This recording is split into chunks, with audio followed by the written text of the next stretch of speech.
Well, greetings, everyone. Hi, Mike, and hi, Rob. Welcome. Glad you could join us tonight. Mike, you're the star of the show, so we'll be directing a lot of stuff at you for sure. We're hard up if I'm the star. I don't know. We're getting to the bottom of the barrel already. Well, I don't know. It's what was it we used to get in the military? That people would keep telling us our ass is a star, or something. So I guess we can identify with some things. Well, maybe not Rob's because he was, a little higher up the ladder, but yeah, walking into doorways and stuff. Yeah. So anyway, thanks a lot. Put your finger in the eye and see by the starlights. What I used to tell people how to walk around in the dark. Yeah. Okay. Well, you are getting up there in height, not in age. Okay, I got the age. All right, so we'll just settle that one right away. So, Mike, really appreciate you consenting to join us today, and I had the real pleasure of sharing part of your ride with you, even if it was a really small part. But we're here to talk about your ride and you, and I don't know, maybe you should give us a little build up as to how the ride came about. You don't have to go into a long history, but how the ride came about and how you came up with that thing. Well, the ride came about out of desperation, to be completely honest. Released from the forces in April of 2018, and it's just in horrible shape, mentally, physically, in bad shape, and just had to do something positive. So I decided I'd get a bike and ride around Canada. And, I was affected by PTSD, and I realized, if I just go play tourist for a few months, I'm going to come back and those problems are going to be right there waiting for me. So I got some inspiration from a fellow Royal named Sheldon Roberts to start sharing my story, start talking about what I was experiencing. So that way I had to face it. And also, in the hopes that it would help other people who were dealing with PTSD, transition to civilian life. And that's the Coles Notes version of how the ride got started in 2018. Yeah, well, I'm just trying to imagine to myself, okay, well, let's see, I got to deal with some stuff, and what's the best way to deal with this? Well, why don't I go on a 3 million mile motorcycle ride? And while I'm at it, I'll go by myself. That's really quite an endeavor to get into, and a lot of people probably don't really realize how much planning that you had to do in order to do that ride. And you did basically the bulk of the planning yourself too, I believe, didn't you? Yeah, all the planning. Both times I've gone around Canada, I've done all the all scheduling, planning, publishing. It's pretty much been a one-man show. A little bit of help here and there with a few things, but yeah, for the most part, it's been my effort. And then when do you start planning? I started, well, let's see, I got home this year on September 11th, and I think I was sending out emails by the end of the next week. So right into the next planning cycle, getting ready for 2023. I'm just because you left home, what, May? May 28th, or sorry, May 27th, I left home. Yeah. And then, it was 108 days on the road. It's just, I thought it was pretty cool at first because The first one was in what, 19? No, 2018. 2018. Because Yeah. I know that when you came through Edmonton, Rob and I were able to spend some time with you because he was here then, and we were able to spend some time with you at a Timmy's for a bit. But I was really a lot happier this year when I got to ride with you, at least for a day, so that was pretty good. It's hard to pick out a spot. Can you pick out some places where the ride was really good and some places where the ride was not so great? And I know that you had some mechanical issues as well. Yeah, well, I mean, the ride was, what can I say? The ride was really good as soon as you were east, west, or north. And there's a couple of spots right in the middle that it's a little slow. That's the politest way I can say it. Actually, the prairies, I actually had the best ride I've ever had through the prairies this time. As opposed to 2018, I was on the highway a lot because I planned everything in 6 weeks. So, I didn't have my planning process sorted out. This time I stuck to back roads, and my ride across the prairies this time was actually, I finally saw the prairies, I think, the way they're meant to be seen. And so that was definitely a high point of the trip. But, Crown Jewel's got to be the Dempster Highway. It is, it's challenging, but, that first 600 kilometers, every hill you come over, every corner you go around, you are just slammed with this amazing view, and it changes, from corner to corner and hilltop to hilltop. It just does not fail to amaze you at every turn. That was definitely the high point of, the riding. But yeah, it's hard to pick one place that's the best. There's so much. Canada has so much to offer. Now, if I could jump in for a quick second, because Richard brought up Island ADV's comment that it's a long run. Can you give us some of the stats from this year? Like you mentioned, the over 100 days. I know in planning it was 20,000 plus kilometers. Do you know what your final tallies were? It was just north of 33,000 kilometers for distance. Yeah, 108 days, 30 speaking engagements, 2 drivetrains, 4 tires, 2 tow truck rides, which were great. But I managed to connect with over 620, directly connect with over 620 people, as part of the Dispatches project for the entire summer. So yeah, that was, I guess those are the big numbers right there. Yeah, well, that's the key. When you start looking at planning something like this, how do you consider it a success? A lot when it's riding, it's miles and smiles, but on something like this, it's engagement. And one of the podcasts I listened to, you talked about how I think it was when you were talking with Mark Meinke, I can't remember, but you talked about how this year was a lot more you pushing yourself out there, but now you're already starting to see the people pulling. So when you start looking at that engagement, that's got to be seen as because I think that's awesome, and I hope you see that as a win. Oh, that's a huge win.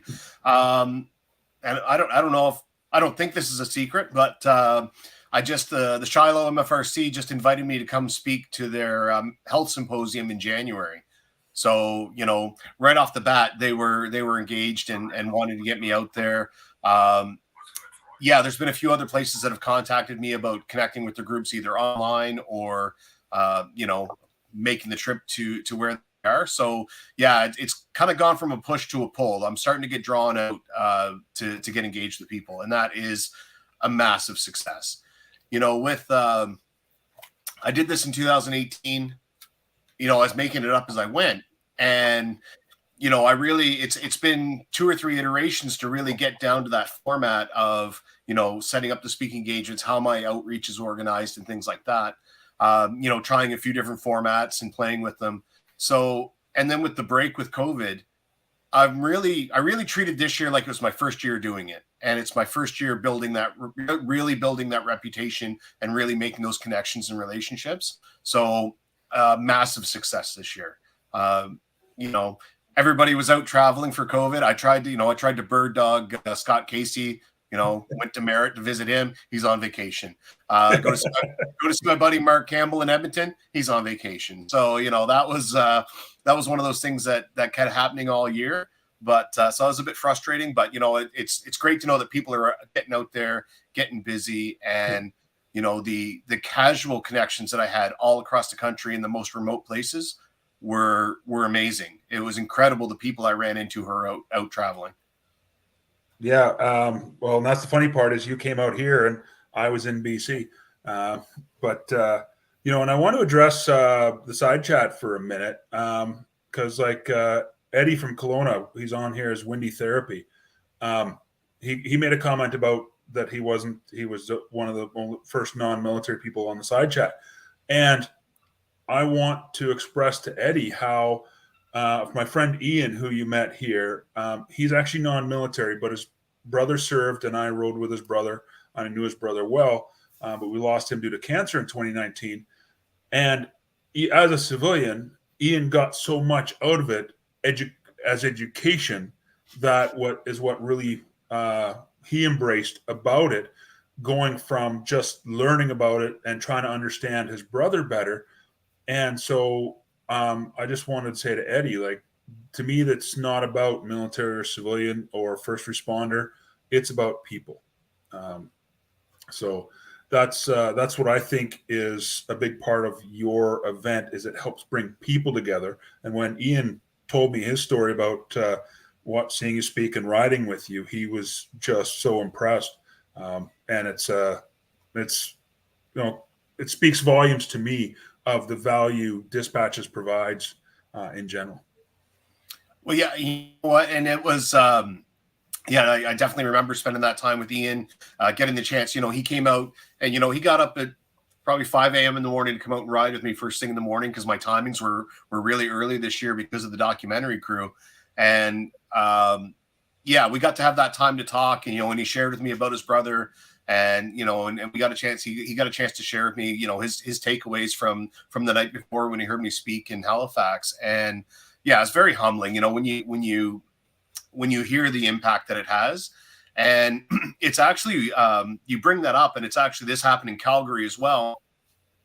I had people in attendance who said, I had friends and family who were going to come, but they felt like they weren't first responders, they're not military, and they didn't want to be, voyeurs. So that's actually, that's that next iteration. And I've got to change my branding a little bit to be a bit more inclusive because I do, anybody who wants to talk about mental health, regardless of background, I've really geared it towards anybody being able to be there in attendance. They don't have to be military. They don't have to be a veteran or first responder. So it's, again, and getting that feedback from people who sat in the audience is, it was great. More people, I would have brought more people if I'd known that, or people were a little bit wary of that. So it's definitely something for me to look at. But interactions with guys like Ian or folks like Ian were absolutely amazing, very humbling. And he shared with me the story of his brother, and then getting the bike and riding with you guys. So that was huge. Yeah, and that's why it's so sentimental to Ian is because he rides his brother's bike that I rode with his brother when his brother had that bike, and he bought the bike from his widow. So him just starting to feel closer, a better connection to his brother by understanding the mental health better. To me, it's just awesome. And I see Trevor. I wasn't paying attention to the side chat. I see Trevor Campbell's in there. Trevor came out in Gagetown, and then he got me set up to with some audience in PEI as well. So a big hello to Trevor and thank you for and that's the other thing, like people spreading the word. I'm sure Ian was there because he talks to you, and that's so all those relationships. It's huge how those things come together. And I'll take the moment to thank Trevor as well for coming out and helping get me established in PEI when I was there as well. Yeah, one time when I went on the barrage over to PEI, Trevor met up with us because I've known Trevor since the 90s. And I'm the old guy here, and I only know you two. Well, you know what? You got to do a big ride across the country. That's how I've met everybody. Well, Move around more. That's it. Yeah, because I met Richard in Edmonton, and now I'm in Halifax. So I guess you have to come to Halifax to visit. Yeah, you got to stitch your way across the country to make those connections.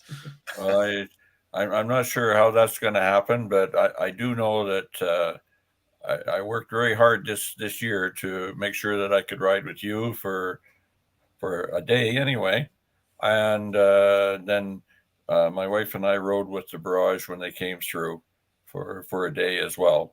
So that's important to me, but it also gives us a chance to do what you're doing, and that's expanding people's knowledge and awareness, because it's the awareness of things like PTSD that's important. And it's not limited to veterans or first responders or serving military. It is everybody, because anybody can have a situation that that they can relate to, and that it will trigger something in them. And I think the information that you are sharing is applicable to everybody. And I know that Rob and I and many others, we do our damnedest to make sure that your story gets told.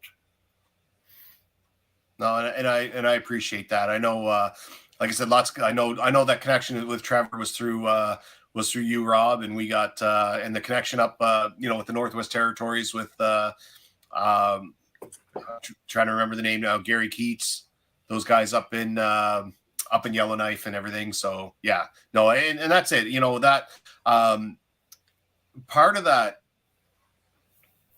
the biggest kick of the ride, kind of when I started, was the fact that instead of withdrawing, I was going out and connecting with people. Sure, I was traveling alone.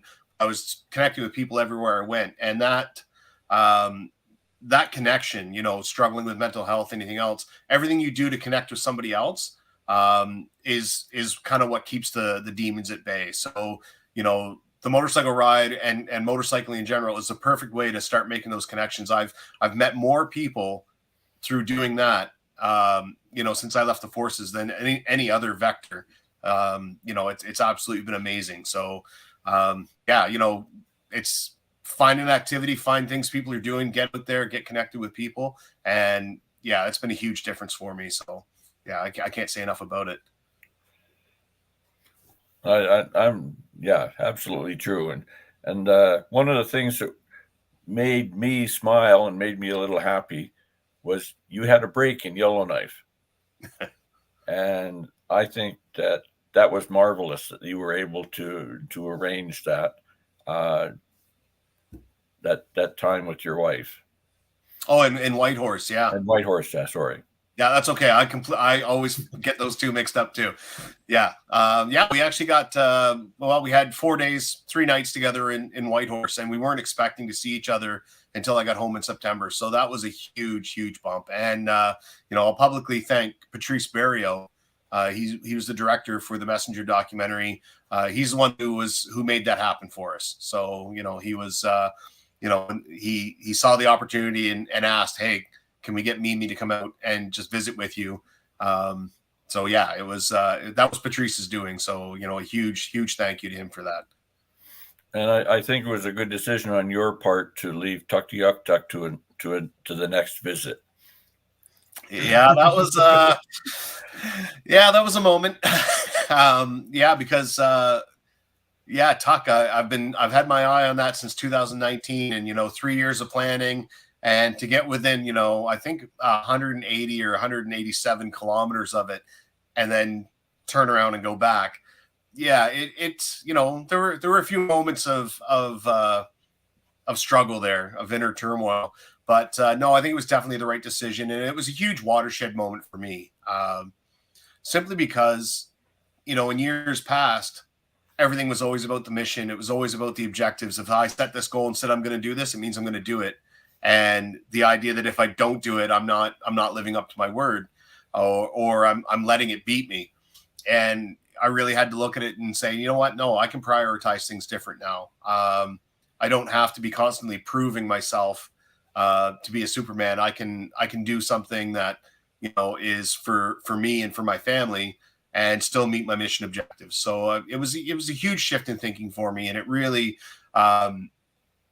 it means a lot to me to have had that challenge. As much as I say, like, the ride has changed my life and it's been great, it's when things don't go right that I experience the biggest breakthroughs, because then I have to challenge my own thoughts and perceptions, and I really have to look at myself and say, what's going on here? And that's where the growth happens. So I am so happy that my bike got swamped, and there was no mechanics open, no nothing in Inuvik, and I had to do it all on my own, and it forced me into that corner where I had to take a look at what I was doing and start prioritizing things. So it's a huge moment.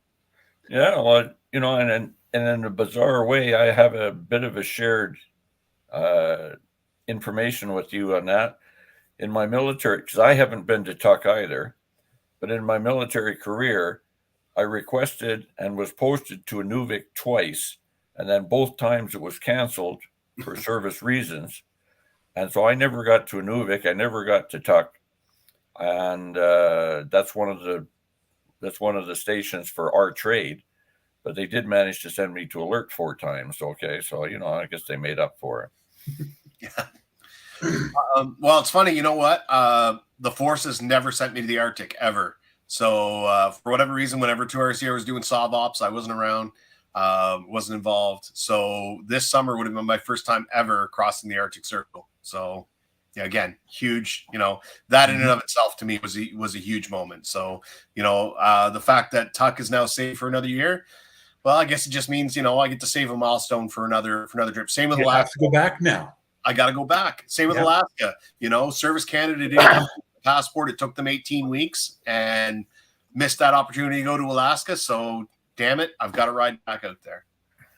Yeah. Well, that's the interesting part, especially when you start looking at those milestone destinations. Because I know about 6 or 7 people who were planning on going to Tuck or Alaska,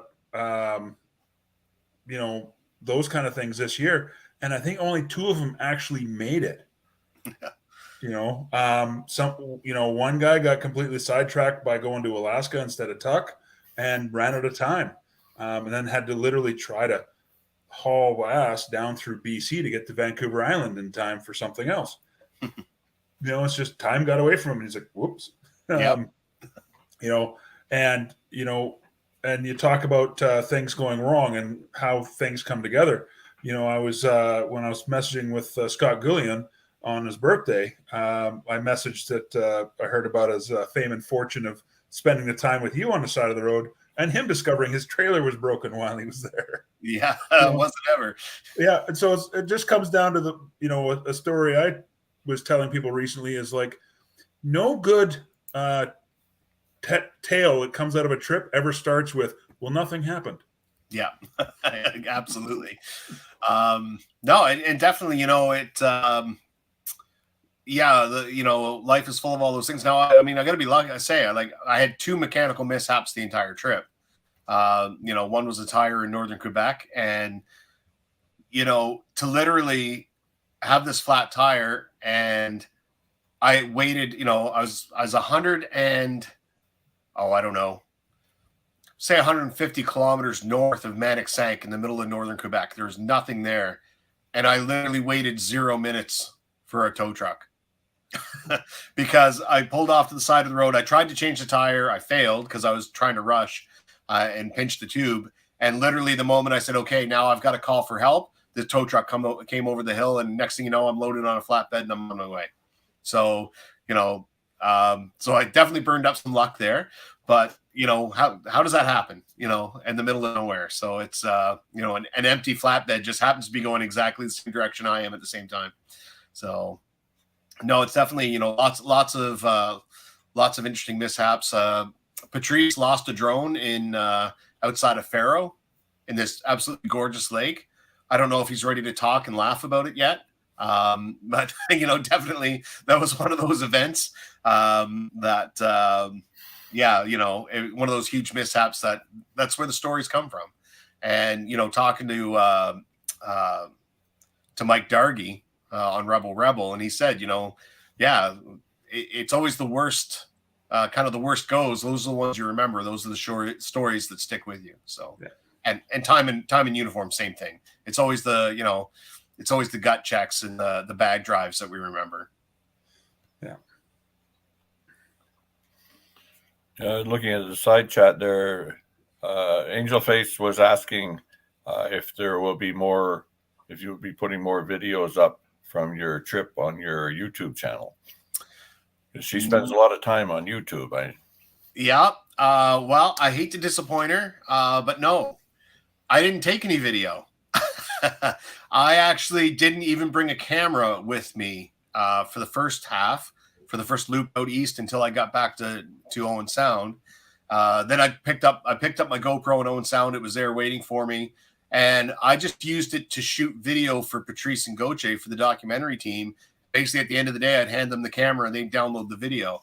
And really, and I spoke to Mike Dargy about this kind of at length. I made that decision not to do that because constantly trying to capture that, those memories and those on that trip, it takes away from experiencing the trip. And that's what I've noticed in the past. I probably still have 30 hours of GoPro footage from my first ride that I have never scrubbed through. So yeah, I, when I looked at it and said, what's important to share, I shared a lot of still imagery. I take pictures, every so often. But I was really conscious not to allow capturing imagery to interfere with my being engaged with the trip, because there's nothing worse than doing this trip of a lifetime and you spend all your time looking at the back of a screen because you're trying to capture it. So I really wanted to be present. And unfortunately, that means I can't share much with you, but you give Patrice a little bit of time and I'm sure you're going to see some raw footage come out with the messenger when that documentary is released. So I hope we can hold you over. I guess I'll have to go into my GoPro files because I got some from my camera when, and Rob, I got to share this with everybody, but Mike and I met up and we're going along and he says, how are you on gravel roads? Because I had no idea where he was going. And he said, how are you on gravel roads? And I said, well, I have a trike, so it should be no problem at all, So we went through Elk Island National Park and saw some nice critters there that they didn't maul us or anything. Got out the other side and Mike promptly hung a left and headed up a gravel road. And it was very washboardy for the first part, but it was not too bad. And on his KLR, he was just having a fine old time because he was lead. I was following along and the dust wasn't too bad. I didn't realize how bad it was until I got home and my bike in the garage was like pig pen from Peanuts. And so anyway, and behind us was Patrice and company in the car, right? So they were fairly close, but they dropped back because your bike didn't make too much dust, but my trike made a hell of a lot of dust. And they just disappeared from sight. So I don't know if they got lost. By the time we got to Fort Saskatchewan, they probably were in Cuba or something. Yeah, they decided to hang back. They weren't able to shoot anything. So they said, there's not much sense of us being here. Gravel roads were the bane of their existence for the trip. Apparently, I didn't realize this. They were filming me when we were on the Dempster. And I don't know if I just blipped the throttle or what, I wouldn't have done it intentionally, but apparently I gave them 3 good cracks in the windshield right in one shot. So, because they're trying to film, they're trying to get close, and those 50-50 tires will throw some rocks around. So, yeah. So definitely, Patrice got a new windshield, I'm sure by now. But yeah, the gravel roads were a challenge for them to try and capture imagery and to follow along as well. So, but I got to be honest, the adventure starts when the pavement ends. The best parts of that entire ride across the country were on, like on the Robert Campbell Highway, the Trans-Labrador, well, not the Trans-Labrador anymore, but the 328, I believe it is, through northern Quebec. Trans Labrador is unfortunately all paved now, but those were the best parts of the ride. Was the time spent off the pavement. Well, I can imagine that. And now that you're saying that about on the Dempster and stuff, I guess I consider myself fortunate that I had no impacts while I was following you. Yeah, I guess you might have been far enough back. Or off to the side a bit, I guess. Yeah, You know, maybe you just need a camera bike to go with you instead. You know. Yeah, well, Goche actually rides, but Patrice doesn't. So yeah. No, that would have been great. Yeah, to have and that was the other challenge, because Patrice and Goche were they're in a car towing a trailer. That was their work setup because they weren't able to get the funding and support to get another vehicle. That would have been a bit easier to keep up with. So yeah, they experienced a lot of challenges with that as well. And it's, and I'll take the time to publicly say this as well. Those are two gentlemen who came out to shoot that project at great personal expense to themselves and time and with their family. Patrice, that was his own car. He bought that trailer. That was his own trailer. So the wear and tear on his own, on his own vehicle and everything, that's how dedicated these two guys were to that project. So my hat is absolutely off to them for being as dedicated as they were. And, and then keeping up with my schedule as well, because I guess it was a little ambitious. So, So we have another question in the side chat from PEI. Now, I'm not sure if very many others have listened to the podcast and know the story behind Kelso the KLR. So if you want to tell people about that, and then because one of the questions I have noted is, 33,000 kilometers this year. I know you did some engine work a couple of years ago. How's the odometer on Kelso, and what do you think? Are you thinking about a lifespan here? So right now we are up to, I think about 86,000 kilometers on that bike. Now I blew the engine in 2021. Yes, 2021. And I ended up going and buying another bike that had 10,000 on it. So that engine that's in it has about 40,000 kilometers on it. So it's still, kind of in pretty good shape. And it was a complete top end rebuild and some other modifications done to that engine as well. So it's 30,000 on it since the rebuild and the modification. So I think there's plenty of life left in it. The guys at Dual Sport Plus Rick did the rebuild on it. Another gentleman named Bob Stevens, who's out around St. Catharines, he did the machine work. So he modified the head. He did modifications to the car, modifications to put the new pistons and stuff in it, modifications to the valves in the head. So yeah, there was a lot of work done. There's engine oil bypass, like a cooling bypass, the thermostat bypass. That bike is tuned, and I actually had it out the other day for the first time since I got back, because I've been riding my other bike for the last little while when I do get to ride, and I happened to take it out, and it was just amazed again at how well tuned that bike is and how amazing it feels to ride it. So my hat's off to Bob Stevens and Rick from Dual Sport Plus. Those guys did an amazing job getting that bike ready to go. So my hope is, I don't know. We'll see. The KLR, they're known for their longevity. So I definitely have an emotional attachment to that bike, and I think I'll probably just swap engines again if I have to get to that in order to keep it running. But yeah, I think I'm going to be sticking with the KLR. Yeah, and if you wouldn't mind, just for everyone's enjoyment, why the KLR, and also, and then after you tell your way back when story, talk about why it's called Kelso. All right. So the KLR, the bike was actually kind of my retirement gift to me. I'd always wanted a KLR. It was kind of on my bucket list. And the reason being, I didn't start riding a motorcycle until I was sent away to be a dispatch rider into RCR. So, I was sent to Borden to do the dispatch rider course for, I think, a month, 5 weeks. And and of course the bikes we had were the KLR 250s. So that was, the KLR was the first bike I ever rode. And I just, I wanted Big Brother. I wanted the 650. And yeah, when I retired, I decided that's what I'm going to get. That's what I'm going to ride. And the reason it's called Kelso is, for those who are familiar with Stan Rogers, who's a Canadian folk artist. He died in 1983. But he actually wrote a song called Northwest Passage that's all about, the explorers who kind of charted Canada.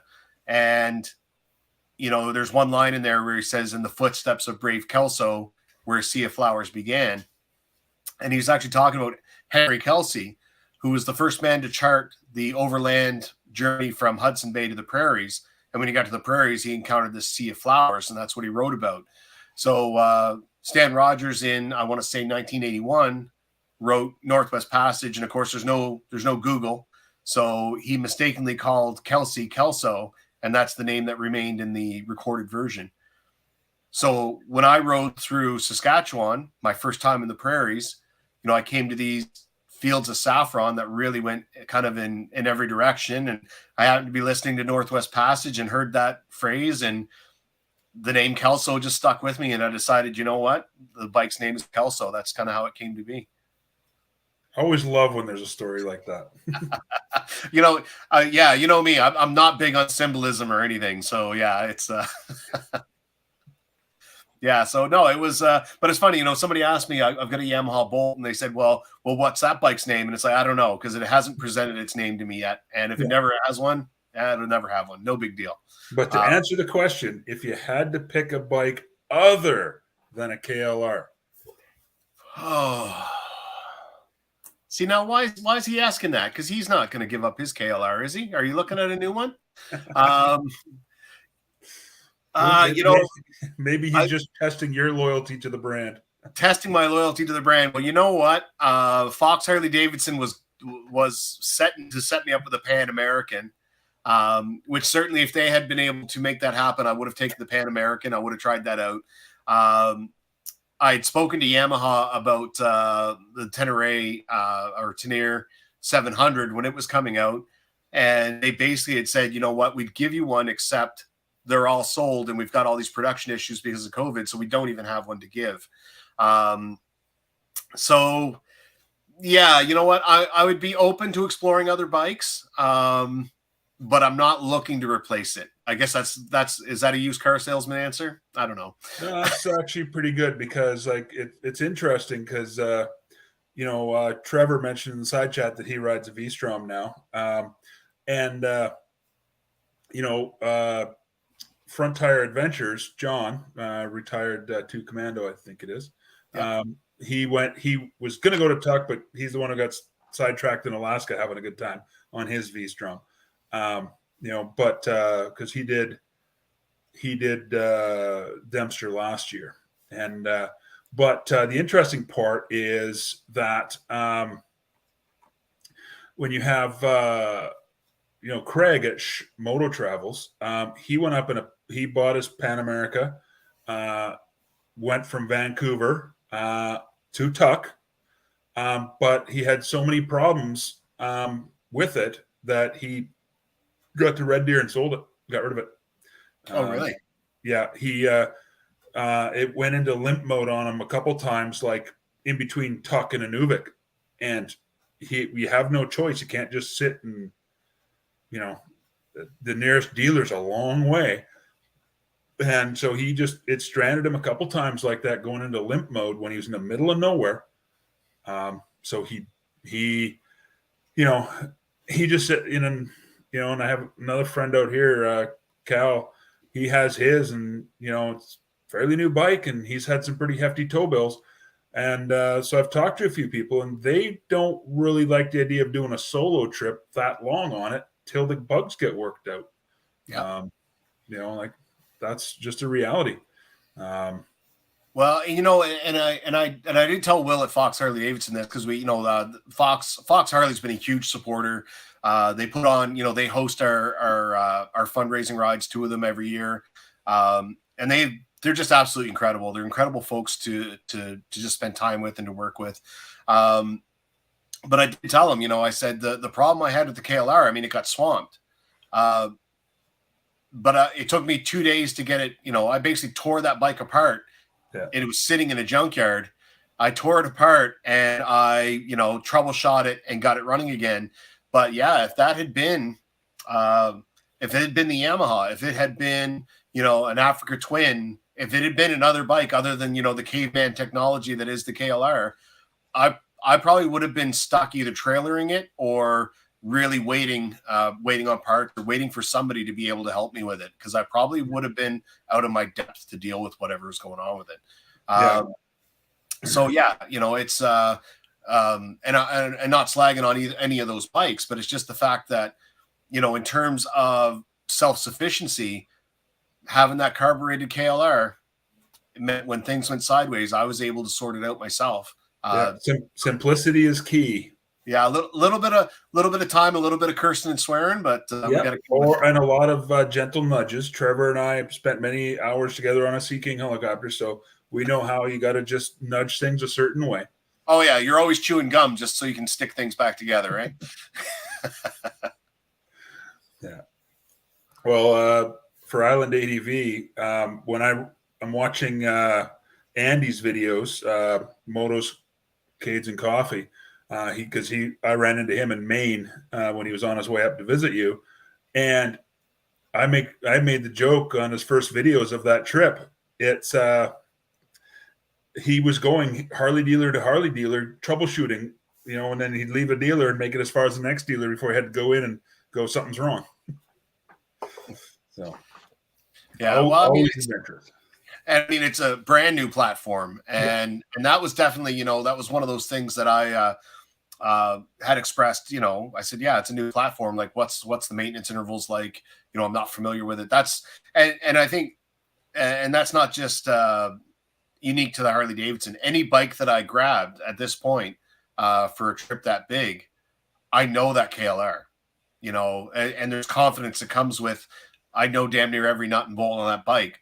So yeah, it's a huge boost to say, yeah, I'm going to go out and I'm going to be on my own in a lot of really remote places, but I know that bike. So yeah, it's definitely, a new bike, like anything, like an unproven weapon, you wonder, right? It's like, what is it going to bite me?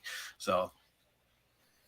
Well, you have enough things to worry about, like weather and other things. You need something you can really depend on. Yeah.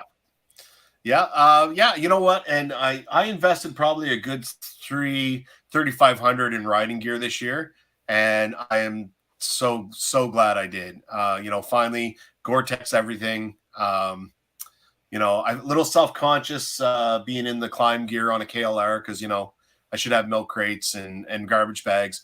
But, somebody mentioned that to me. They're like, oh, you're going to be on a BMW next. And I'm like, I can't. I would, but I can't afford, to switch from Tim Hortons to Starbucks. So, but yeah, having that riding gear, I've got to say the riding gear I had stood up to the weather. Everything, 36 degrees through the Okanagan. And, right down to, I think it was 2 or 3 degrees in different places in, we had snow when I was on the Dempster. I had hail when I was outside of Cranbrook. So the gear took every bit of that weather that Canada threw at it. So, I was super happy with the riding gear this year. I'm so glad I invested in it. Well, you look pretty impressive when you rolled up to me sitting by the side of the road. Yeah, I looked the part anyway. Yeah, for sure. But yeah, it's that was one of those things I'd suffered through. I had decent gear before, but it definitely was not waterproof. And the amount of time you save not playing the rain gear game, like, oh, should I put it on? Should I not? Just absolutely paid dividends this time around. So much less stress, so much less energy. It's also about space for packing too. Because when I go on a longer trip and I put my rain gear for my fat ass in, it goes into a saddlebag. It takes up half the saddlebag to carry rain gear. So if you got gear that you can wear all the time and not have to store when you're not using it, that frees up a lot of space. Yeah, don't worry. I found other ways to fill the space. For all my efforts, you know what? I definitely did not bring as much stuff this time as I did my first trip around Canada, but somehow every bag was still stocked full. I don't know. It was it's funny how that happens. Nature abhors a vacuum, right? So Yeah. but you always have more stuff. I didn't want for anything the whole time, though. I do have to say that. I definitely had everything that I needed. I was going to ask something now. I can't remember what the hell it was. I'm just looking for a photo that I have. I have some videos, but I'm not going to worry about them. But I am looking for a photo that I took out of a video, and this is when Mike joined me on the road, and I'll just throw this up on the screen if I may. And with the power and control, so well, so yeah, Angel Face. Yeah, I definitely saw that Fortnite video. I love Ryan Fortnite's content. So yeah, and especially anything KLR, I was all over that like a fat kid on a Smartie. So there's sitting beside the road just outside of Tofield, and along came Mike. There he was, all fancy, Kelso right there. And we had to wait a while because your colleagues, you mentioned something to me about them and GPSs. They had some geographical challenges every now and again. Yeah. So they didn't have a GPS. They were running off a cell phone for navigation. And of course, once you get up north, it started to get a little bit spotty on them. So there were a couple of times, yeah, and that day was particularly troublesome.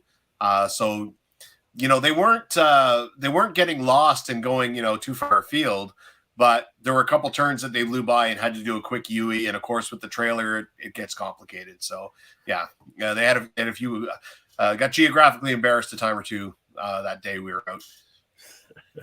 Geographically embarrassed. Yeah. As an actual navigator, I actually find that hysterical. You've never heard that term before? No. Yeah, no, you're not lost. You're just geographically embarrassed. So that's a good one. I'm going to remember that. Yeah, too. Well, I recall I never got lost. When we were traveling somewhere as a family or doing all this stuff, and I would just say that I was taking the long cut. Yeah. And that worked really well until we were traveling along one time, and a little voice comes from the back seat of the car, says, "Daddy, are we taking a long cut again?" Yeah, they're on to you. Yeah. I just used to call it exploring places we hadn't been before. Yeah. Yeah, you know what? I'm trying to think. I don't think I didn't have too many mishaps this time around. So the first year in 2018, I did the entire trip with no GPS. I just did it with maps. I do my map study and actually take grease pencil and write my directions, turn by turn, kilometer by kilometer on my instrument panel. So, when I started to, having a lot of other people come out and I decided, yeah, it's time to invest in a GPS and pre-plan all my trips. And when it works, it's great. When it doesn't work, I have nothing kind to say about TomTom and their app. I absolutely despise it. I think that code was written by Satan himself. So when it works, it's great. But definitely having the GPS, it helps you keep you on time and on track. But it does take a certain element away from it. I being in the infantry, my first experience with a GPS was in Bosnia in 1999. And I remember, being outside, being in the hills around Behatch, and we're seeing mine markers, we're seeing old defensive positions, and we got a GPS that says, it's got an error plus or minus 7 kilometers. So I learned right then and there, like, you know what, I'm not going to lose my map and compass skills. I'm going to keep those sharp because you can't trust the technology all the time. So yeah, well, that was part of my training was, when they brought the GPS in, was everyone looked at it and scratched their head going, what do we do with this thing? Yeah. But we always stuck with the tried and true, go that way, speed, time, distance, that kind of stuff. And, there's something to be said for that. And, but as Eddie says, If I don't know where I'm going, I can't get lost. Well, The he thing went is, that if way. no one else knows where I'm going. They don't know I'm lost. They don't know you're lost. Yeah. And that's the problem is I literally schedule every single coffee stop. So if I'm lost, and that with the GPS tracker as well, if I'm lost, everybody in the world knows. There's no hiding it. Yeah. Yeah, I have one of those too, but I disabled it at the beginning of COVID and haven't put anything back on it yet. One of the things that you had also was the tracker, eh? Yeah, the spot tracker. Yeah, and I found that quite useful. Waiting for you once I figured out that you were in one place for like 3 hours, and it wasn't really on one place, but there you were. But it's helpful because when you're doing things and during your ride, I know you had some people meeting you and riding, myself being one. But did you have a lot of people meeting and riding you as you went across? You know what? No, it wasn't as many this year as it has been in past years. Yeah, not at all. Actually, I would say I probably only had about for the entire trip, maybe half a dozen people who came out to ride with me. And so, yeah, 2018, I would have had more. And again, I think everybody was kind of, COVID over. They were out running the roads on their own. One of the other challenges was most of the time people who would come and connect with me would do it at the beginning of the day. And because we were shooting the documentary, I started my day, like a lot of my days started at 6 a.m., some of them at 5 a.m. And that was to allow for time for filming in the day. So those early start times, which is, the beginning of the day is usually when people come out and ride along, were so early that I think it was really prohibitive for a lot of people. I mean, I think the best example was leaving Oromocto. My buddy Steve said, "Hey, Mike, I'm gonna, we were saying goodnight." And he said, "Look, I'm gonna come out and ride with you tomorrow morning for a little bit." And I said, "Cool, man. I'm leaving here at 4 or at 4:30. So I'm getting up at 4. I leave at 4:30 to depart from Tim Hortons at 5:30." And he said, "Okay, well, I'll say goodbye now because I'm not getting up and riding with you at 4 a.m. in the morning. So, I'll see you later." So yeah, I didn't have as many people come out this time around. So what are you going to do next year? Well, so next year, for one, that was my last cross Canada trip as far as I know. Really, 3.5 months on the road is not sustainable. The other thing I noticed with engagement was after the 1st of July, engagement plummeted. We're into the annual posting season. So anywhere I had military audiences, that was an effect. But once the kids were out of school, everybody was traveling. So the plan moving forward is to bring the ride down to about a month. The other thing I found too, being away from home and plugging back in after 3.5 months was really disruptive. When I did it in 2018 as a single guy, when I came home, everything was exactly where I left it. There was no life to plug back into. I just came home and carried on. So 3.5 months is not sustainable. Financially, it's not sustainable. It's very cost prohibitive. And trying to do the entire country in 3.5 months doesn't give me any flexibility for scheduling. So a lot of the outreach I was doing, I was in places like Comox. I was there on a Sunday. Sunday's not the best day to be doing outreach. And people don't want to spend their weekend talking about PTSD. So next year, I'm going to do Eastern Canada. It's going to take me about a month. And I'm going to, I'm really going to open that schedule up so I can spend more time, and really leverage my time when I'm in places. So I don't have to do things on the weekend. I can be more flexible for the hosting organization schedule. It won't be as cost prohibitive. Mimi won't have to mow the lawn for the entire summer, which she loves. So it's again that change in focus and saying, you know what, I can still go, I can still carry on the mission, but I don't need to do the big ride anymore. It served its purpose when I was single. It served its purpose when I was really struggling with that initial transition. It is what kickstarted the healing journey for me. It had its moment, but the next iterations moving forward, it has to change. And, And that was another one of those things, grappling and coming to terms with that, because, I'm a guy who does these massive rides, and, not being stuck with that label and saying, that's the identity I have to maintain. It isn't. It's about the outreach. So yeah, that was my last big hurrah. So next year, all that to say, my start times will be a little later in the day.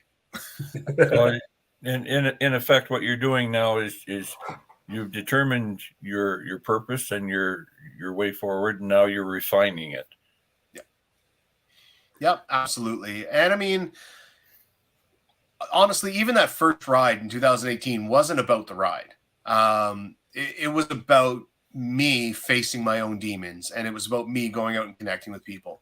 And this time around, the ride was amazing, but it wasn't about the ride. It was about the outreach, and it was about sharing that story with as many people as I possibly could, in the hopes that, one, it's going to have a positive impact for me, which it absolutely did, but hopefully it's going to have a positive impact for them as well. That is the main thing. If it came to be that I couldn't ride anymore, you know what? I'd hop in my Jeep and do it. It's about the mission. It's about sharing that story. The riding is a great part for me. I love it. But it's not the part. The riding isn't the part that changes things. The riding isn't the part that spurs the growth. It's the sharing and connecting with people. So jumping into the side chat for some of the questions, Angel asks, where did you learn the grease pencil trick? Is that something they taught you on board, and when did you do that course?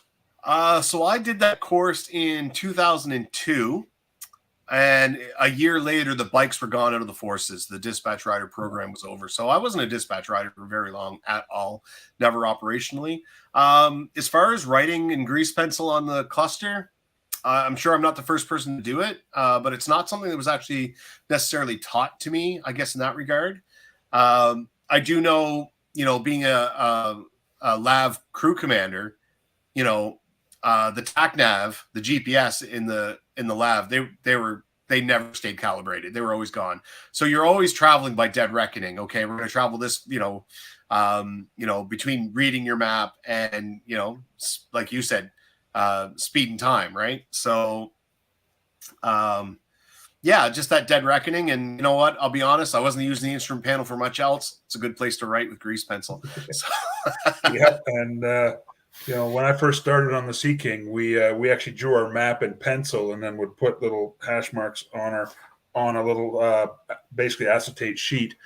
We had basically a light bright was our main nav system. But and I'm sure Island ADV is actually kind of disappointed they don't even offer a course like that anymore, because I'm sure he'd be chomping the bit to get at it. But he's asking about your favorite calf ration. Because he's talking about hash browns and bacon.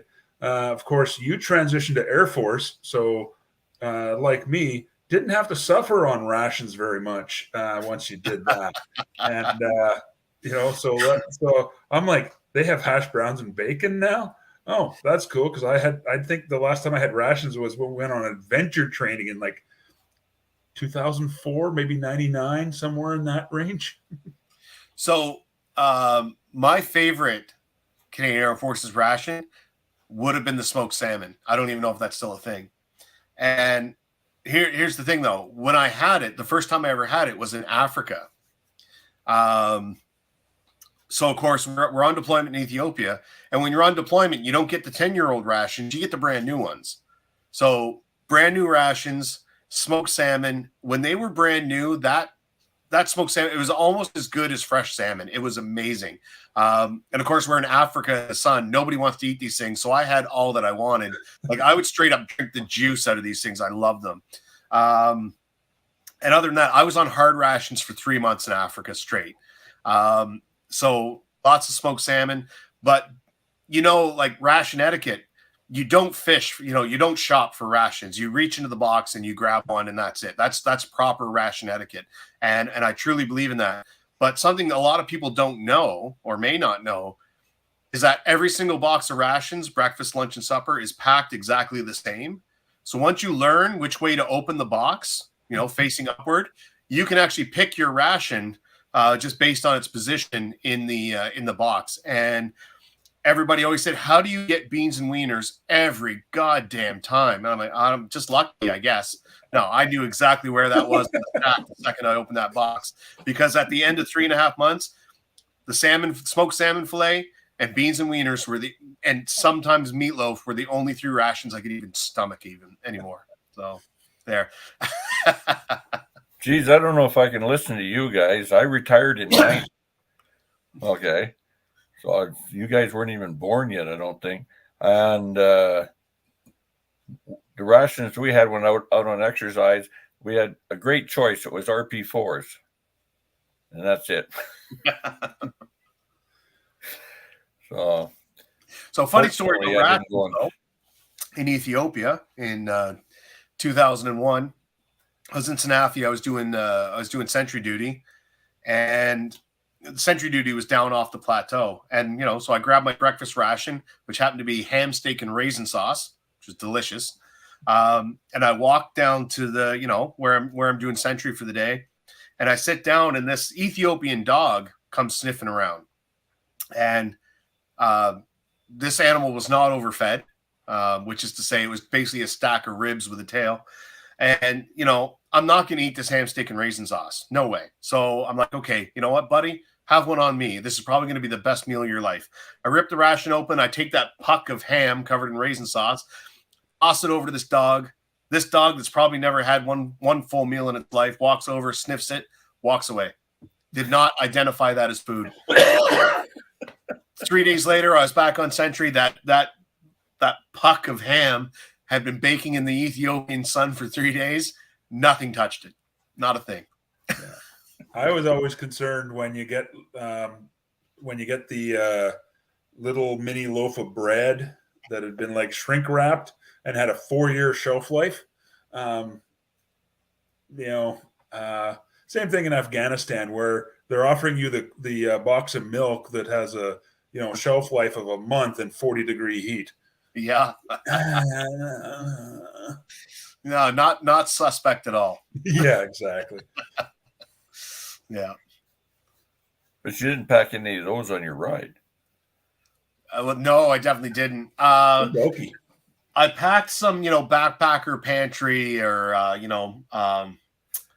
mountain cookhouse or, some backpack dehydrated food. And I probably only prepared it once or twice. I can't even, I hiked the Bruce Trail for 30 days straight in 2015, and I ate freeze-dried stuff every day, which was way better than rations. But you know what? I can't even stomach that stuff anymore. I haven't had a bowl of oatmeal since 2015 because I ate oatmeal every single morning, and I just cannot even stand it. So, yeah, I've developed a bit of a golden palate in my older age. But yeah, I definitely did not carry any IMPs with me on the trip. And even the fancier backpacking food was, I still wasn't feeling that either. Now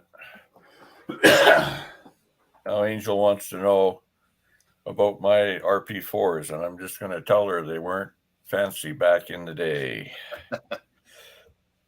Not at all. Yeah, those are the ones from the square brown bag. Those would be the IMPs, the individual meal packets. Those would be the ones we're talking about. Yeah. It's not great. Now, I had a question, because we talk about the places. If you were going to go on a holiday, on a vacation, which of the places might you choose to go on a vacation to, of the areas that you went through? Because it's not necessarily the most beautiful or the most scenic. Sometimes there's something else there. What thoughts do you have on that? Well, I mean, going back to Nova Scotia, I grew up there, so I've got ties there. So I'd certainly go back, especially Mimi's never been, so I would take her. Yeah, everywhere has its own charms, and even Whitehorse. We only had a few days, we didn't have a lot to do, and we didn't make ourselves busy doing a lot. But just to get out, I think for me, anywhere where you have lots of wide open natural spaces, I'm more drawn to those than I am to, like urban centers, things like that. I love the big empty. I love being outside. I love sleeping outside. So Mimi doesn't like sleeping outside. So Bit of a conundrum there, eh? bit of a conundrum. But you know what? In terms of vacation, I'll have a tendency to lean towards canoeing, hiking, being out in the middle of nowhere. But yeah, I've got to start coming around to the other side of things, and enjoying kind of the more developed places, I guess. I don't know. It's one of the great things about spending 23 years in the forces, and I mean, Rob, you must have close to 30. 31. 31. And Richard, I don't know how many years you served, but I'm guessing a couple. I did 20. 20, yeah. So you know what I mean? Like, that's not a drop in the bucket. That's 20 years. 20 plus years of being in the forces. Wherever I go, almost invariably, I know somebody everywhere I go. And it's connecting with a lot of those people. It doesn't matter where the place is. Like, I'll be honest, Edmonton is not my favorite place in the world. Wainwright, Alberta, not my favorite place, not the most picturesque, not where I would go on vacation necessarily. But guys like Jay Eakins and Wainwright, and to go back and just to spend time with him, that's amazing. To connect with Mark Campbell, I missed him this year. That's a highlight of a trip for me. So yeah, it's if I'm not going to be out in the wilderness by myself, I think I'm going to go where I have connections with people that I want to see. My buddy Aaron Coxworth in Kamloops. I was there literally for one night, but that little bit of time I spent with Aaron was probably one of the biggest highlights of the trip. It was absolutely amazing. Just to have that chance to reconnect. I haven't seen him since 2018. So that's one of the blessings of service is we have people to connect with all over the country. And so even if it's not the most beautiful place, even if it's Wainwright, Alberta, there's a piece of my heart there. So yeah, you know what? I could go anywhere in Canada on vacation, and I know I'm going to find what I need there. Well, I have to agree a bit with you on that about Wainwright, but on some other things, I continually tell people there's not a bad place to go in Canada because it's such an amazing country.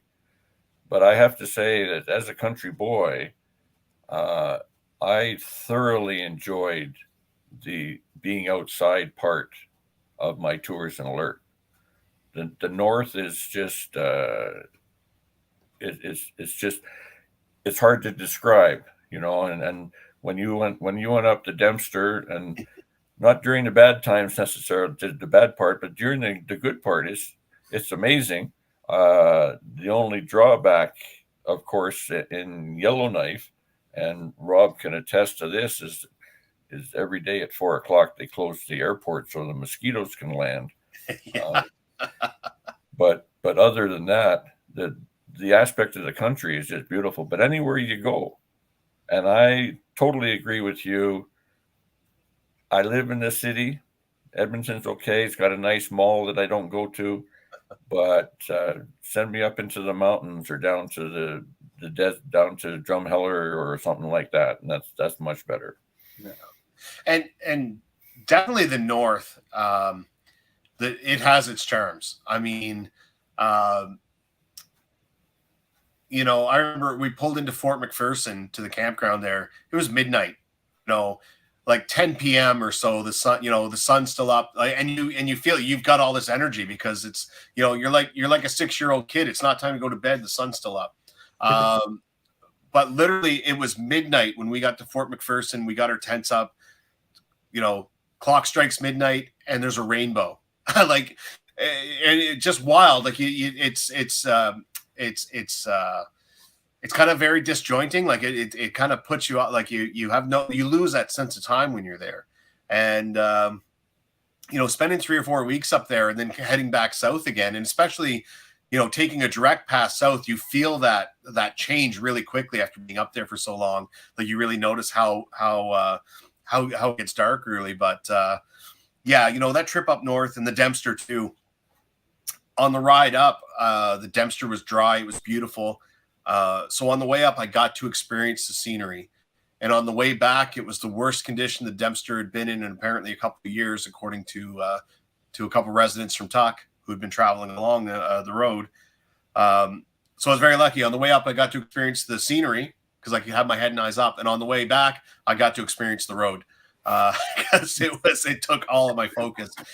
So I really got the best of both worlds. I had a lot of really challenging riding on the way back, but I had just this incredible scenery I could appreciate on the way up. So yeah, the North, always, every time I get up there, well, it's funny because when I left Ontario, when I circled back, and I've told people this, if I wasn't doing the speaking tour, I would have gone home.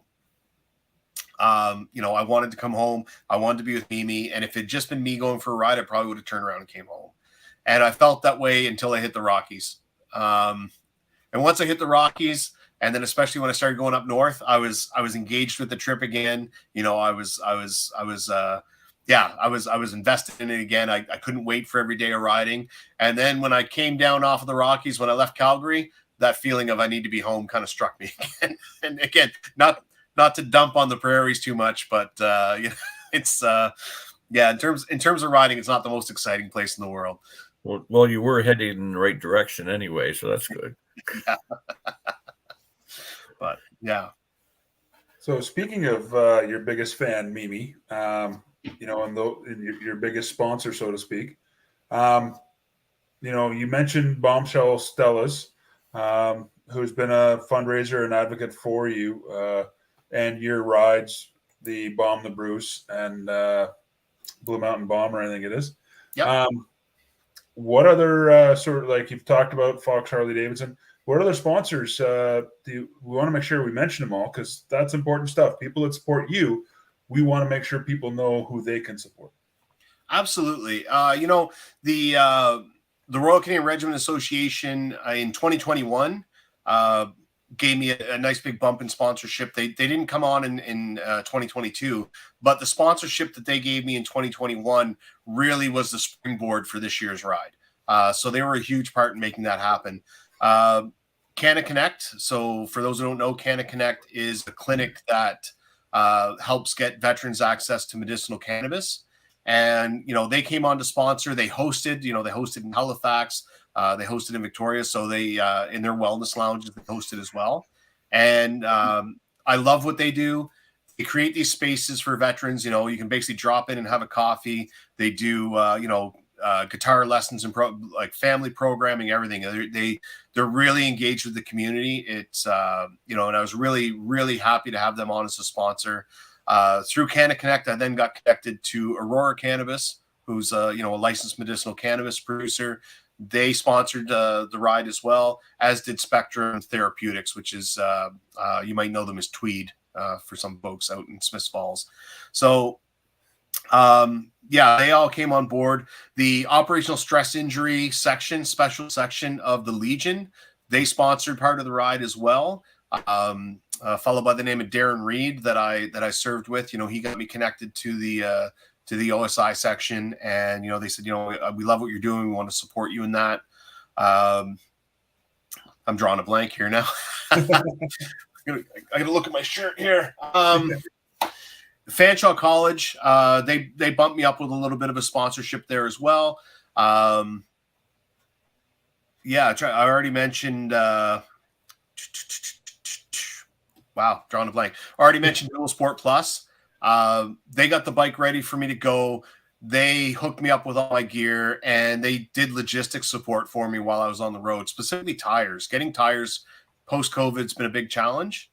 And Holly from Dual Sport Plus, she bent over backwards making sure that I had, fresh tires to get up on the Dempster. Dual Sport Plus, they really went above and beyond. They were absolutely amazing. I can't say enough great things about them. And of course, the other two big ones are Concussion Legacy Foundation Canada and Project Enlist Canada. For those who don't know, Project Enlist Canada is a brain study into the physical impacts of military service on the brain. And they're looking at the link between cumulative brain injury and traumatic brain injury and post-traumatic stress disorder. and how we can prevent that problem, how we can treat and triage that problem. So amazing things happening at Project Enlist Canada. If for anybody out there listening, go check it out. You don't have to be a veteran. You can pledge your brain. It doesn't mean it'll be necessarily donated, but it'll help us move that project forward. So, Tim Fleiser, Ryan Carey from Project Enlist Canada, those guys have been behind me all the way too. They've been absolutely amazing. Oh, there we go.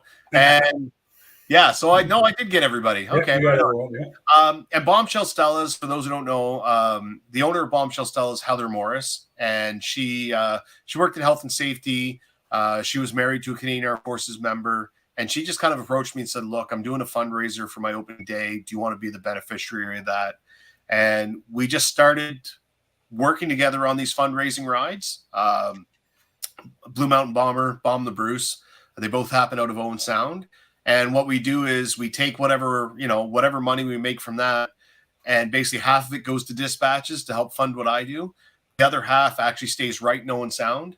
And the Canadian Veteran Freedom Riders Meaford branch takes that money, and they offer direct crisis support, or direct support to veterans in crisis. They kind of fill in the gap between the Legion and Veterans Affairs when somebody's in crisis, and if they're able to help, they'll get them set up with a mortgage payment or rent payment, or get them groceries for the month or whatever, kind of that one-time immediate assistance. So we're very lucky. Like, Heather's amazing. Fox Harley Davidson and Owen Sound, they're amazing. They care about that community, and for us to be able to make sure half that money stays in that community and goes to direct support for veterans is huge. So yeah, that's the laundry list of the sponsors. Yeah.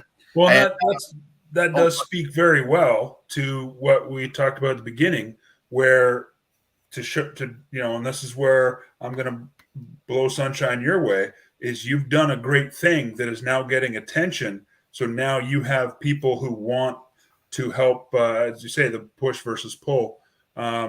People are now coming to you, and I think that's a great thing. Well, yeah, and we actually, and you had Corey Hatt on, the Canadian guys, and yeah, so Corey brought Mad Hatter Industries and Andrew Go from Veterans and Everyday Heroes. They both came up, as did Matt Anderson from Canada Connect. They all came up to Bomb the Bruce. They set up their booths and just, were part of that event. And that for Heather and I was a huge thing as well. Like, we want to make that a community event. We want to bring veteran initiatives to the forefront. There's so many people doing amazing things. I was also able to connect with the Ruck to Remember guys, because they were hiking through on the Bruce Trail, and they were actually there in Owen Sound the night I was speaking. So it was great to be able to connect with them. They couldn't come out to the ride, obviously, because they were walking. But yeah, the Ruck to Remember, Soldier Boy Fitness, Bush Wookie Apparel, those guys. So yeah, that Great Ape Empire, I don't know if you've heard of them. They're write that name down, because they're starting to pop up everywhere, and they're the same thing. They're big on collaboration. It's 9 veterans who own an outfitting company essentially in Wyerton. They've got eyes on, it's called Great Ape Empire for a reason. And, those guys, same thing. They're big on collaboration, bringing veteran initiatives together, so we're not all working in silos. So yeah, it's great to see this community starting to build. And Corey Hatt, Andrew Go, what Matt Anderson's doing with Canada Connect, like all these folks are doing amazing work, and there's just more and more of them all the time are getting connected. And the time's going to come when all these veteran initiatives across Canada, we're all pulling in the same direction. And I feel like that day's coming, and that's probably one of my biggest goals, is just to try and build that sense of community among veteran advocacy, and we're definitely starting to see it. It's the support of guys like Corey Hatt, and Andrew Go and those guys. It's amazing to have that. So yeah. So Richard, do you want to jump in on this one? Sorry. Hey, Angel's asking what defines a veteran. So there is no book answer. The Legion defines it one way. Basically, a veteran, the Legion talks about whether they have a certain number of years. Some places you have to have passed a certain qualification level. Ultimately, for people who have served, a veteran is defined by someone who has served. That's my take on it. Yeah, because we all serve differently too. Because Yeah. my service is different from Mike's service, because and many other people. My service, I never saw an active war zone. I never saw a peacekeeping zone, but I did spend an unconscionable amount of time in the north, and my postings are what would be considered isolated postings. Some of my old trade did have gone to Afghanistan and things like that, but personally, I didn't. It was interesting. I retired in 1990. I finished work in August 1990, and my retirement was effective in January of 91. And so what happened in that time period was Desert Storm. And my job in Edmonton was not trade related. It was ATR, out of trade, but I was working with the base NBC cell. So I was training guys for nuclear, chemical, and biological war, and or defense, not war, but defense. And they were considering calling me back to send me to Desert Storm to help with the training there and to get people kitted out, because there was a big issue with chemical weapons being possibly used. Yep. So, and then it was determined that because of my trade and the classification of my security classification related to my trade, I could not go into an active war zone.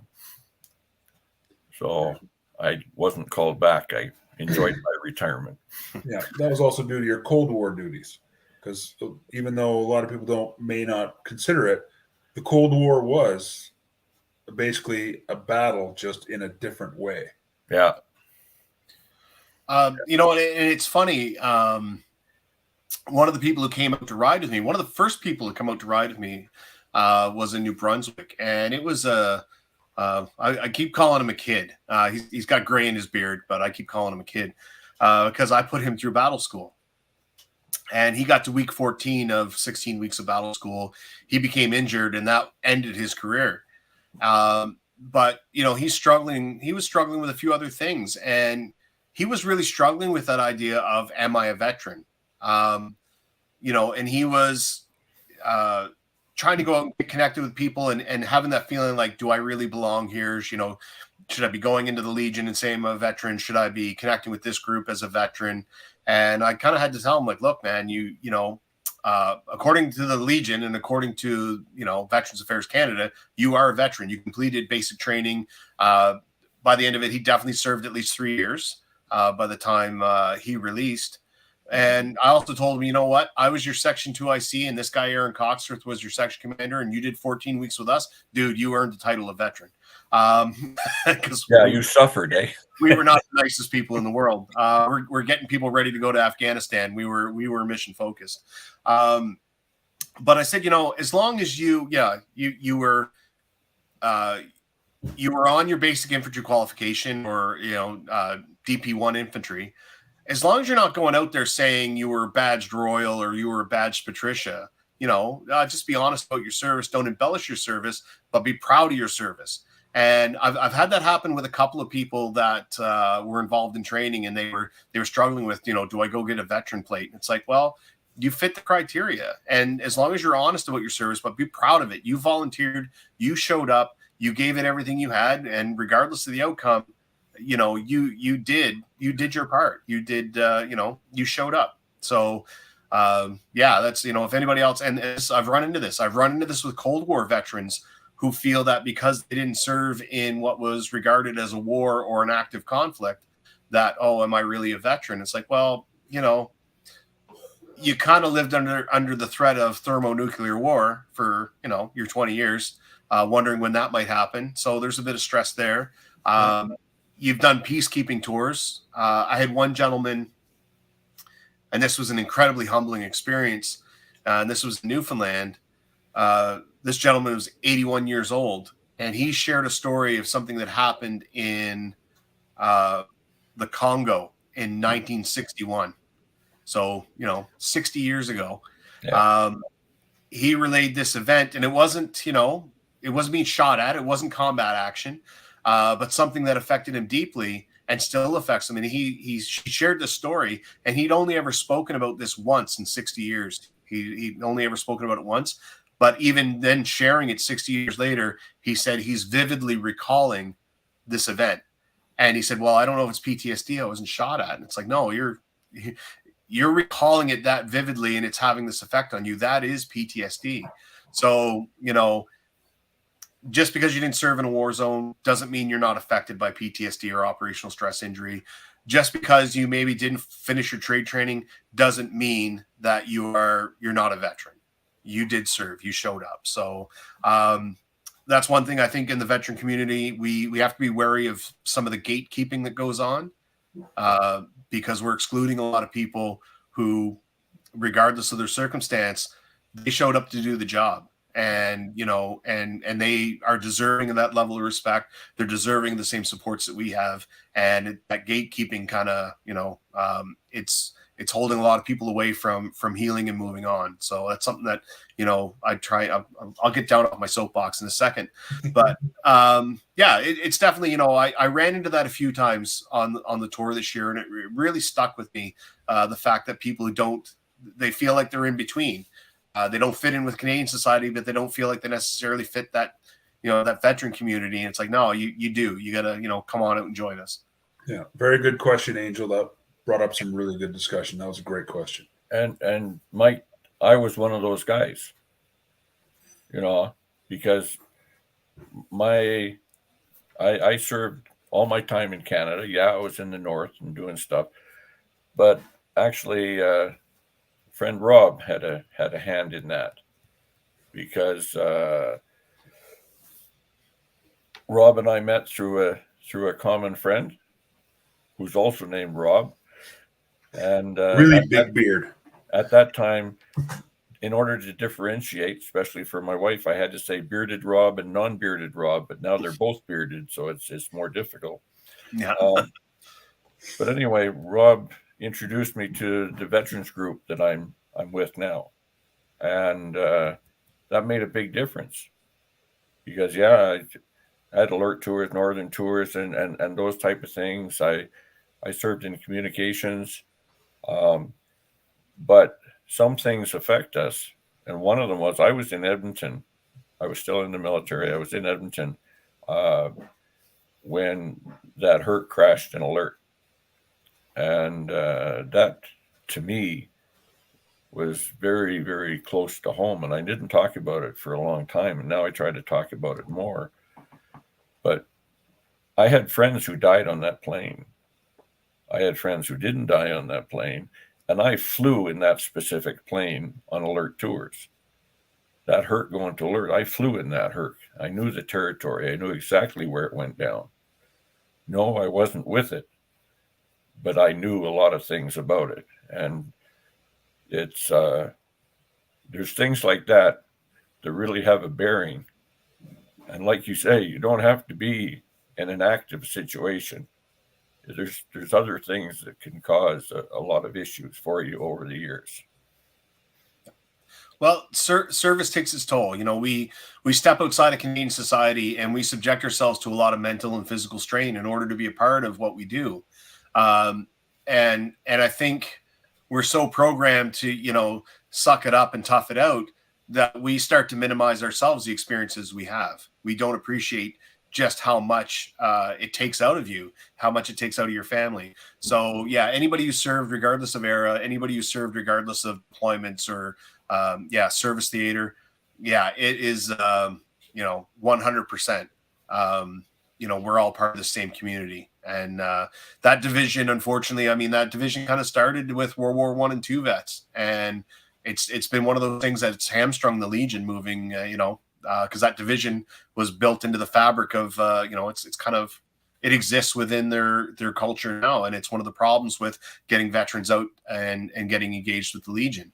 So yeah, the gatekeeping and status has always been it's ever been present in the military. It's ever been a part of military culture, and it's one of those things that maybe it's it's time for us to let go of. Yeah, for sure. But you know what, Richard, I got to say, like, thank you for your service through that time. I remember growing up as a kid. The Berlin Wall was still up, and nuclear war was a worry as a kid growing up, right? When I was definitely younger, but I certainly remember that. And to look back on it now and think to serve in that time, and to kind of be like, because I remember when 9/11 happened, and it's that uncertainty of what's going to happen next, where are we going, what's going to you guys lived with that for 20 years. My hat's off to you for that. That is no small feat. So, thank you. Thank you for your service during that time. Well, I appreciate that. And, it's interesting. We're totally off the topic of your ride, but we're on the topic of exactly why your ride was important, and how you can continue that with your fine tuning and with your moving forward on your limited rides. You'll have to let me know when you're doing one in Western Canada. 2024. So 2023 we're going east. 2024 is west. Okay. Well, if I'm still around then, and still riding, we'll have to see. Yeah. Well, just bring the convertible out and follow me down the dirt road. We'll be set. Well, I have to think on that one there a bit.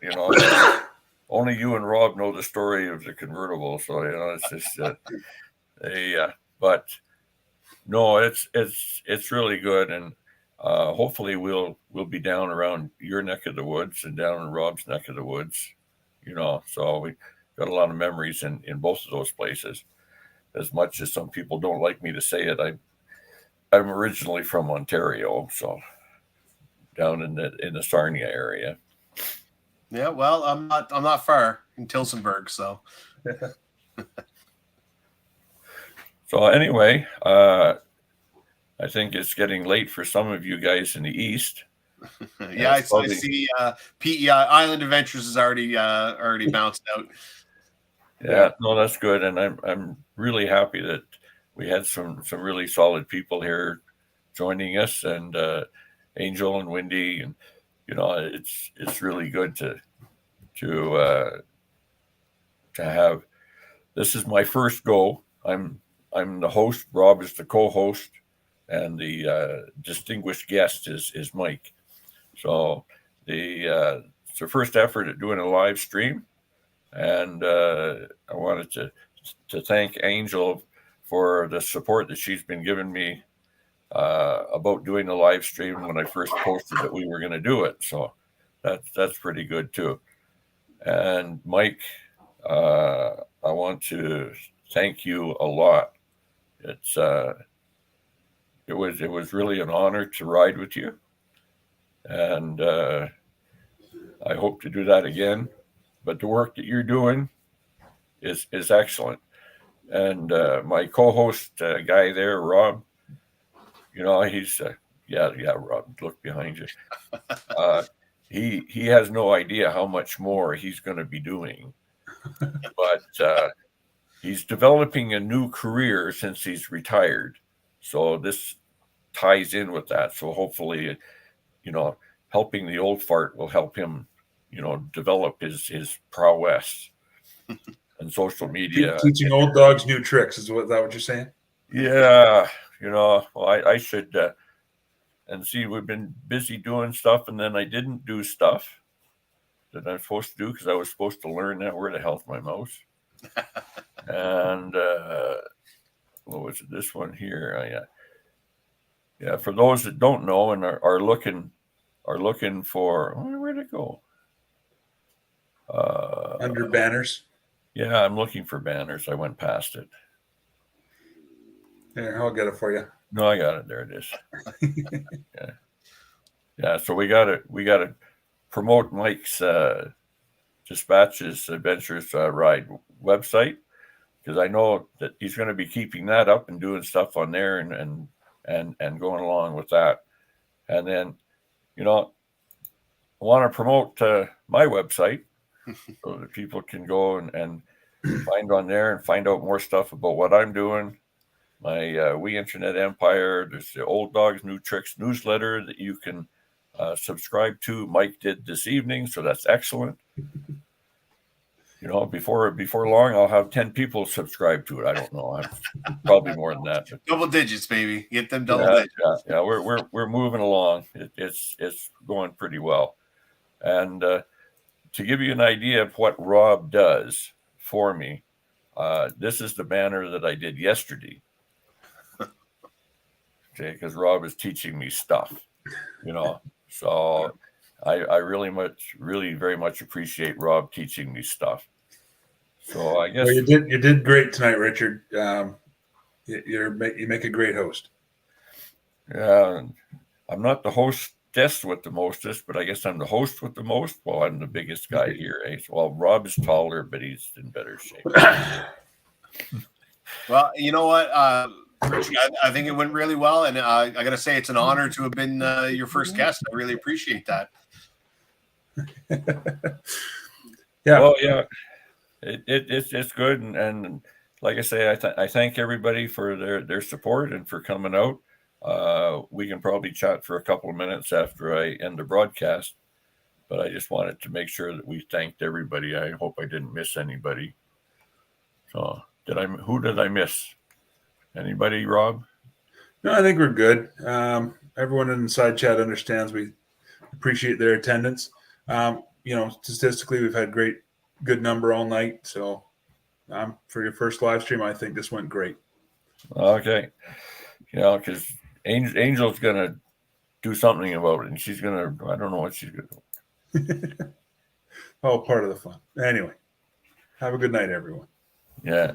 Anyway, thanks a lot, and we'll catch all of you on the next live stream that we do. Thank you ever so much, everybody. Thanks, everybody.